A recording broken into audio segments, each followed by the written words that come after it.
और इजराइल फिलिस्तीन विवाद से जुड़ी हुई इस वक्त की एक और बड़ी खबर मिल रही है। सऊदी अरब ने गाजा के लोगों से जबरदस्ती विस्थापन की मांग को खारिज कर दिया है और इजराइल की जमकर आलोचना यहां पर की है। सऊदी अरब के विदेश मंत्रालय ने गाजा में इजराइल के हमले की निंदा की और गाजा पर इजराइल द्वारा किए जा रहे घोषणा को अंतर्राष्ट्रीय कानून का उल्लंघन बता दिया। इजराइल ने गाजा के लोगों को 24 घंटे में गाजा पट्टी खाली करने का आदेश दिया था और समय खत्म होने के बाद इजराइल की सेना गाजा में घुसकर ऑपरेशन कर रही है।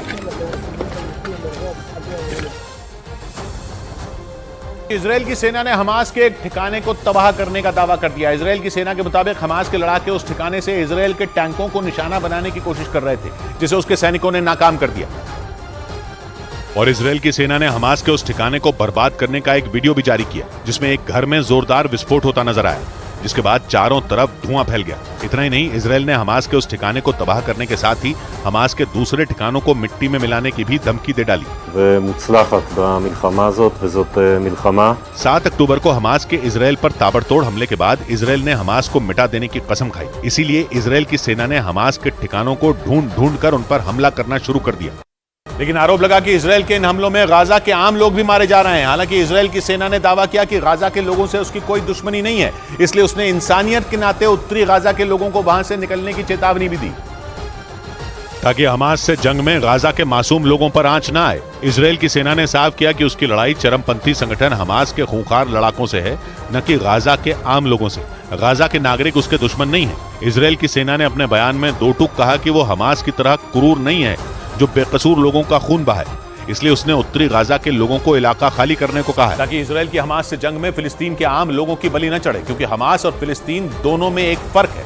फिलिस्तीन के लोग अरब मुस्लिम हैं जो अपने लिए एक आजाद देश चाहते हैं। दुनिया के सामने पीए यानी पैलेस्टीनियन अथॉरिटी उनका प्रतिनिधित्व करती है, जिसे यूएन भी मान्यता देता है। लेकिन हमास वहां का एक चरमपंथी संगठन है, जिसका मकसद इजराइल को मिट्टी में मिलाना है। और अपने इस मकसद के लिए हमास बेरहमी की किसी भी हद तक जा सकता है।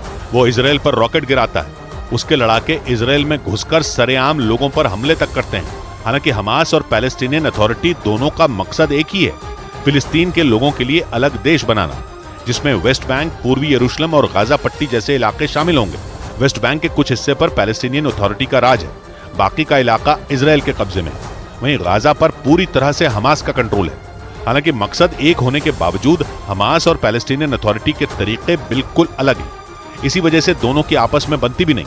हमास घी टेढ़ी उंगली से निकालने में विश्वास रखता है और पैलेस्टीनियन अथॉरिटी इजराइल से बात करके इस मसले का हल निकालना चाहती है।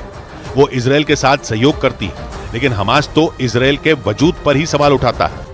और उधर अफ्रीकी देश अल्जीरिया में फिलिस्तीन के समर्थन में सैकड़ों मुसलमानों ने वहां की राजधानी अल्जियर्स में जोरदार प्रदर्शन किया है। इस दौरान उनकी पुलिसकर्मियों से झड़प भी हो गई,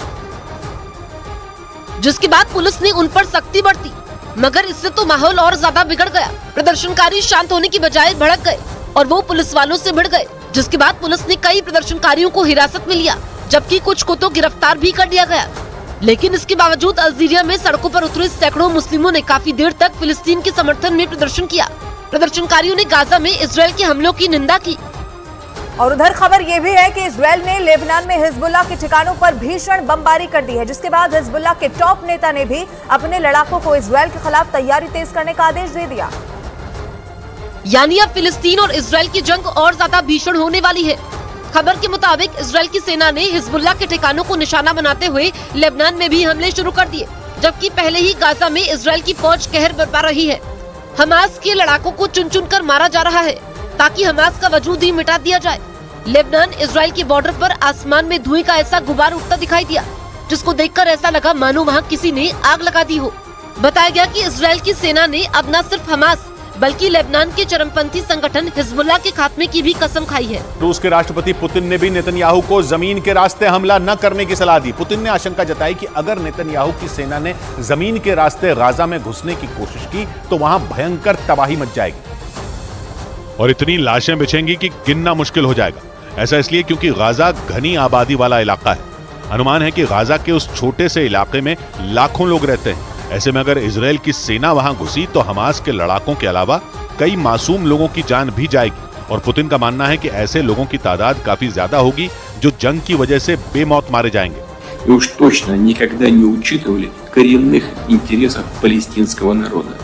यही वजह रही कि रूसी राष्ट्रपति पुतिन ने नेतन्याहू को धमकी भरे लहजे में ये साफ कह दिया कि वो किसी भी कीमत पर गाजा पर हमला न करें। लेकिन इजराइल के मीडिया के मुताबिक नेतन्याहू ने इसका भी तोड़ ढूंढ लिया। खबर है कि गाजा में घुसकर हमास को जड़ से मिटाने की जिम्मेदारी इजराइल की फौज की एक खास टुकड़ी को सौंप दी गई, जो अपने खूंखार रवैये के लिए पूरी दुनिया में मशहूर है। इजराइल की इस भीषण टुकड़ी का नाम सैयरत मत्कल है, जिसके लड़ाके दुश्मन को मिट्टी में मिलाने के लिए ही जाने जाते हैं। इजराइल की मीडिया के मुताबिक उसकी सेना की इस टुकड़ी के सैनिक सिर्फ सैन्य ऑपरेशन नहीं करते, बल्कि उन्हें खुफिया एजेंट बनने की ट्रेनिंग भी दी जाती है। मतलब इजराइल के इन सैनिकों को शारीरिक ट्रेनिंग के साथ ही मानसिक तौर पर भी बेहद मजबूत बनाया जाता है। इसके अलावा ये दुश्मन के इलाके से अपने लोगों को निकालने में भी माहिर माने जाते हैं। और माना जा रहा है कि इसी वजह से नेतन्याहू ने गाजा के ऑपरेशन की अगुवाई करने की जिम्मेदारी इस टुकड़ी को दी, जो पहले गाजा में घुसकर इजराइल की सेना के लिए रास्ता खोलने का काम करेगी और फिर वहां फंसे बंधकों को छुड़ाकर वापस इजराइल लाने के बाद ही रुकेगी।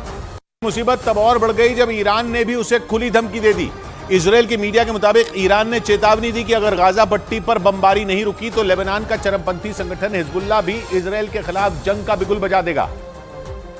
और अगर ऐसा हुआ तो इजराइल को एक नहीं बल्कि 2 मोर्चों पर जंग लड़नी पड़ सकती है। इस जंग में हिजबुल्लाह हमास के साथ खड़ा है और दावा किया जा रहा है कि वो भी रह रहकर लेबनान से इजराइल पर रॉकेट दाग रहा है। हालांकि ईरान का दावा है कि हिजबुल्लाह खुलकर जंग में नहीं उतरा है, लेकिन इजराइल की मीडिया के मुताबिक ईरान ने ये चेतावनी दी कि अगर गाजा पट्टी पर बमबारी नहीं रुकती तो हिजबुल्लाह भी इजराइल के खिलाफ जंग शुरू कर देगा। जबकि इजराइल हमास का नामो निशान मिटाने के लिए गाजा पट्टी पर मिसाइलों की बारिश कर रहा है। और एक रोज पहले ही उसने वहां आसमान से पर्चे गिराकर लोगों को बंकरों में जाने की चेतावनी दी, जिससे अंदाजा लगाया जा रहा है कि इजराइल हमास का सर्वनाश करने के लिए गाजा पट्टी पर सबसे बड़े हमले की तैयारी में।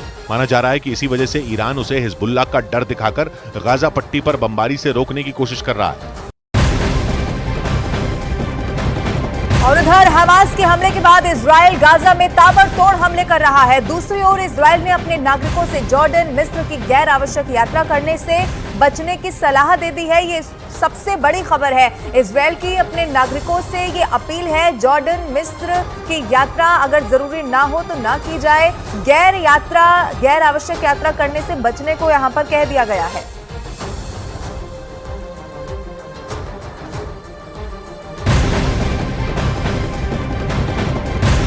और इजराइल की सेना गाजा पट्टी में घुसकर ऑपरेशन शुरू कर चुकी है। इससे पहले इजराइल ने गाजा के लोगों को 24 घंटे में गाजा खाली करने का आदेश जारी कर दिया था, और जिसके बाद गाजा के अल अवदा में एक हॉस्पिटल में अफरा तफरी का माहौल देखा गया। जो तस्वीरें वहां से सामने आई वो भी आपके टीवी स्क्रीन पर हम आपको दिखा रहे हैं। लेकिन 24 घंटे का अल्टीमेटम जो अब समाप्त होने पर है, और इसीलिए माना यह जा रहा है कि अब जो इजरायली सेना है वो गाजा में घुस चुकी है, ऑपरेशन शुरू कर चुकी है।